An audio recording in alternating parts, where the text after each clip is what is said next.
یہ جو بات ہے نا تدرام الدہر ویحک فی غطیط بہا حتی اذا مت انتبہت، کہ تو ساری زندگی سویا رہے گا، غفلت میں رہے گا، اور تجھے موت کے ساتھ ہوش آئے گی.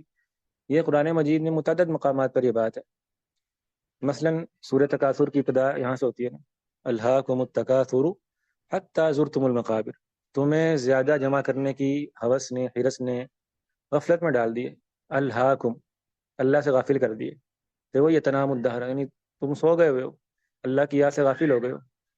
تو ہوش کب آئے گا؟ حتی زرتم المقابر، جب تم لوگ قبروں میں جا پڑو گے، جب تم لوگ قبروں کی زیارت کر لو گے، یعنی جب تم مر جاؤ گے. تو دنیا کا جو نشئی ہوتا ہے نا، اس کو ہوش آتی ہے قبر میں جا کے. یہ بڑی پکی ٹکی بات ہے. جس آدمی کو دنیا کا نشہ ہو چکا ہو، ایک ہوتا ہے انسان جو اللہ کی طرف جا رہا ہے، سید اللہ، اللہ کی طرف مسافر ہے، اس پر بھی دنیا حملہ ور ہوتی ہے نا.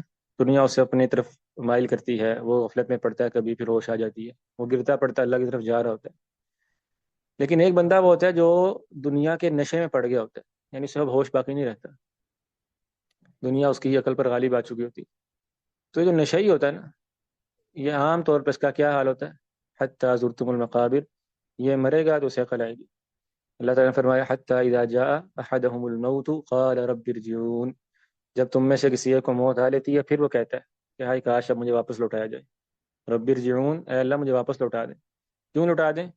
لعلی اعمل صالحا فیما ترکت، کہ میں واپس جاؤں گا تو اب شاید کوئی نیک عمل کر لوں. تو اللہ تعالیٰ کیا فرماتے ہیں؟ کلا، ہرگز نہیں، انہا کلمۃ ہوا قائل ہوا، اب تو ایک محض بات ہی ہے، اس کا کوئی فائدہ نہیں ہے.